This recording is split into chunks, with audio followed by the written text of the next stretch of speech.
Welcome to the Deep Dive. Today we're getting into a topic that, well, it really touches almost everyone at some point. Therapy.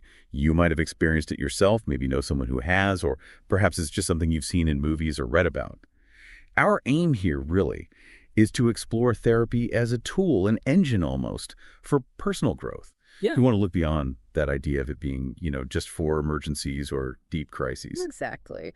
And to help us kind of unpack all of this, we're drawing on some really insightful work by Dr. Sirta Ramvishnoi.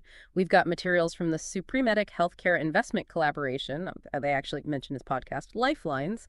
And we also have the full transcript from Lifelines episode 18, which is specifically on the role of therapy in personal growth. Plus, there's an article he wrote, Therapy, Path to Growth and Well-Being, from his Your Health Deserves a Lifeline series. So yeah, quite a bit to work with. That sounds great. A really solid foundation. So using Dr. Vishnoi's perspectives, we're going to dig into what therapy actually is. We'll explore some of the different kinds out there and, most importantly, look at how it can genuinely help you on your own path towards, well, a more fulfilling life. Okay, let's jump in. Right. So first things first, let's define it. Dr. Vishnoi, in that Lifelines episode, talks about therapy, counseling, psychotherapy, whatever term you use, as fundamentally a collaborative thing. It's a partnership, between a trained professional and, well, you, or maybe a group sometimes. And the main goal is exploring all that internal stuff, emotions, thoughts, behaviors. What he really stresses right from the start is that it's a safe space and, crucially, non-judgmental. The non-judgmental part feels huge, doesn't it? Oh, absolutely. Because it pushes back directly against that old idea, which Dr. Vishnoi also tackles, that you only go when you're, at rock bottom, thinking of it proactively as a growth tool. That's a big shift for a lot of people. For me, too, actually. It really is. It's about understanding yourself better, even when things feel generally okay. Precisely. And as Dr. Vishnoi puts it in both the podcast and the article, it's not just about fixing problems, it's about getting new perspectives. Right. And developing healthier ways to handle life's inevitable curveballs. Mm-hmm. The therapist's role here is, well, it's varied. They listen actively, they offer feedback you might not get elsewhere, and they provide strategies, often evidence-based ones, for healing and just general well-being. So it's more structured than just talking to a friend. There's a real purpose there. Definitely. And Dr. Vishnoi is pretty clear. The ultimate goal isn't to magically make all problems disappear. That's not realistic. Yeah. It's more about equipping you, Yeah. giving you the skills and the self-awareness to navigate the ups and downs with more inner strength, building resilience, basically. Okay, that makes sense. We're getting a clearer picture of the what. But, like Dr. Vishnoi points out, therapy isn't just one thing. It comes in lots of different flavors, so to speak. It's definitely not one size fits all. Let's explore some of those different approaches he mentions. Yeah, it's actually quite amazing how many different ways there are to approach this. Each has its own focus, its own way into personal growth. Cognitive behavioral therapy, CBT, that's one you hear about a lot. Dr. Vishnoi highlights its focus on identifying and changing those negative thought patterns and behaviors. The core idea is that our thoughts, feelings, and actions are all deeply linked, Right, that connection. What you think affects how you feel, which affects what you do. So how does that translate into personal growth? Well, with CBT, you learn to be more aware of your own thoughts, that internal chatter. You get practical tools to challenge and reframe the unhelpful ones, those automatic negative thoughts we all have sometimes. And by doing that, you gain more control over your emotional reactions and ultimately make more conscious, positive choices. It's empowering. Okay. Then there's psychodynamic therapy. That sounds deeper, maybe. More about the past. It often is, yeah. Psychodynamic therapy looks at unconscious thoughts and how early life experiences might still be influencing your behavior and relationships now. Dr. Vishnoi explains it as trying to uncover some of those deep-rooted emotional conflicts, maybe tracing them back. The aim is to bring those unconscious patterns out into the open, into your awareness, so you can understand them and hopefully change them. So understanding the roots of present struggles. Exactly. By bringing those hidden feelings or unresolved issues to light, you can often find, well, more emotional freedom, gain deeper self-insight. It helps resolve things from the past that might be holding you back today. What about humanistic therapy? Client-centered, I think it's sometimes called. That feels different again. It does. Humanistic therapy works from the belief that everyone has this inherent capacity for growth inside them. Dr. Vishnoi really underscores the focus here on self-exploration, understanding your own potential.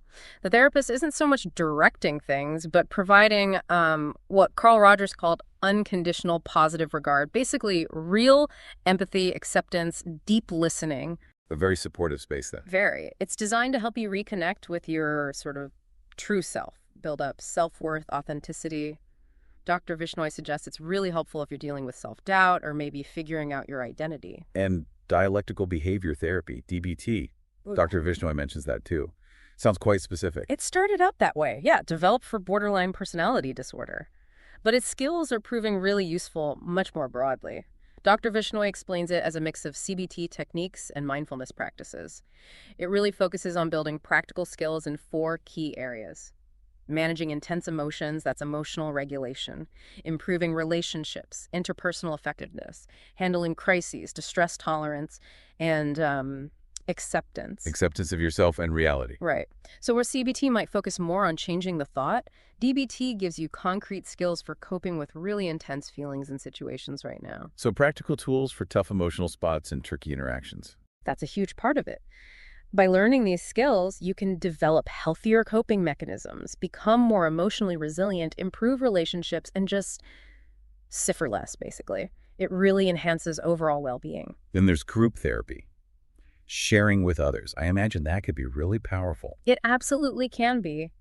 Dr. Vishnoi points out that in group therapy, you have a therapist leading a group of people who are facing similar challenges or maybe have similar goals. That shared experience can combat feelings of isolation, creates a sense of community. And what's really interesting is you learn not just from the therapist, but from everyone else's experiences and perspectives too. Builds empathy, offers support. And the last one you mentioned from Dr. Vishnoi's work is family therapy. That shifts the lens outwards, doesn't it? Yes, definitely. Family therapy involves working with families or sometimes couples to improve how they communicate and resolve conflicts. Dr. Vishnoi emphasizes looking at how the whole family system, the dynamics within it, affects each individual member's behavior and well-being. So problems might be linked to those family patterns. Often, yes. Exploring those connections can be key. Dr. Vishnoi sees family therapy as potentially transformative for healing relationships, building understanding, and resolving conflicts that impact everyone's mental health. It really highlights how interconnected we all are. Wow, okay. That's quite a range of options. And Dr. Vishnoi does mention that finding the right fit, the right therapist or approach, might take a bit of time, right? That feels important to stress. Crucial. He really emphasizes how important it is to feel comfortable, to build trust, to feel a real connection with your therapist. It's such a personal relationship. Taking the time to find someone you click with, someone you feel understands you, is absolutely vital for the whole process to work well. Okay, so we've got a much better handle now on what therapy is and the different ways it can look. Let's bring this right back to you, the listener. How does actually doing therapy translate into real, tangible benefits for personal growth? Well, Dr. Vishnoi lays out several key areas where therapy makes a real difference. One of the absolute fundamentals is boosting self-awareness. Through that process of talking, reflecting, exploring in sessions, you start to uncover your real thoughts, feelings, motivations, things that are hard to see clearly on your own. Understanding yourself better. Exactly. And that deeper self-understanding then helps you make clearer decisions, build more meaningful relationships, and kind of align your life with what truly matters to you, your values, your needs. You figure out the why behind things. And another big one Dr. Vishnoi mentions is emotional regulation. That's something a lot of us struggle with. For sure. Therapy gives you actual tools, practical coping strategies to manage those really intense feelings, anxiety, anger, sadness, fear, in healthier ways. Dr. Vishnoi calls emotional regulation a cornerstone of mental well-being and personal development. It's about learning to ride the emotional waves without getting swept away. And given how much of life involves other people, the point about improved relationships seems really vital too. It really is. Dr. Vishnoi explains that therapy helps you develop better communication skills. You learn how to resolve conflicts more effectively, how to understand where other people are coming from. And naturally, those skills lead to healthier, more satisfying relationships, which are just so important for our growth and sense of connection. Therapy can also help break those negative cycles we get stuck in, right? the ones holding us back. Absolutely. Whether it's patterns of self-sabotage or maybe repeating unhealthy relationship dynamics or just getting stuck in negative thinking loops, therapy gives you a space to see those patterns clearly and then actively work on changing them. Dr. Vishnoi stresses this can lead to much more positive outcomes in all sorts of areas of your life. And I guess as you start overcoming these things, working through challenges, your confidence must grow. That's exactly what Dr. Vishnoi observes. As you engage with difficulties in therapy and find ways through them, you start to see your own strength, your resilience. Doesn't matter if it's processing trauma, managing mental health stuff, or just navigating life's complexities, facing challenges and working through them build self-esteem. It's empowering. And finally, Dr. Vishnu highlights the really critical role therapy plays in healing from trauma. Yep. That's so significant for so many. It truly is. Therapy provides that safe, structured space needed to actually address and process past traumatic events constructively. Dr. Vishnoi points out that by facing and integrating these painful experiences, people can really heal, find emotional balance, and develop a healthier outlook on life, on the future. It helps you move forward, not be defined by the past. Okay, so if someone's listening now and thinking, yeah, this sounds like something that could actually help me, what are some practical first steps? What does Dr. Vishnoi suggest? He offers some really good, down-to-earth advice. First step, a bit of self-reflection. Think about your needs, your goals. What do you want to get out of therapy? Is it anxiety, relationship issues, general self-discovery? Getting clear on your why helps guide the search. And once you have some idea of your goals, how do you actually find someone? Dr. Vishnoi suggests things like looking at online directories, reputable ones that list licensed therapists, getting referrals from your doctor or maybe trusted friends or family. The key thing is to look for licensed professionals, people with training and experience in the areas you need help with. Do a bit of homework, read their profiles, see who resonates. And that first meeting, or maybe the first call, how important is that initial feeling? Oh, it's huge. Dr. Vishnoi really stresses this. You need to feel safe, comfortable, and like you can build trust with this person. In those initial chats, don't be afraid to ask questions, voice any concerns. Finding that good fit, that sense of connection, is absolutely essential for therapy to work effectively. And what about expectations? What should someone realistically expect starting out? Yeah, Dr. Vishnoi wisely points out that therapy is a process. It takes time, it takes commitment.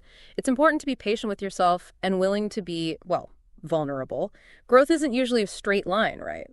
But he reassures us that the potential benefits, the positive changes, the improved well-being make it a really worthwhile investment in yourself. So pulling it all together then, based on Dr. Vishnoi's insights that we've discussed, therapy really emerges as this powerful tool for personal growth. Yeah. It's so much more than just fixing problems. It's about understanding yourself deeply, navigating life's challenges better, healing from the past, and just building healthier ways of being, leading to a more, authentic and fulfilling life. Exactly. Whether you're facing specific struggles right now that feel overwhelming, or maybe you're just proactively looking to enhance your well-being and self-awareness, therapy is a really meaningful investment in your future. It's about taking those intentional steps towards living a more conscious, empowered, and, satisfying life.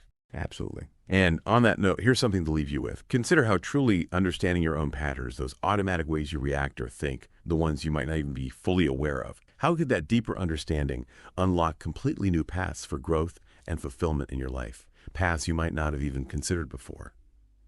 Definitely something to think about. Thanks for taking this deep dive with us.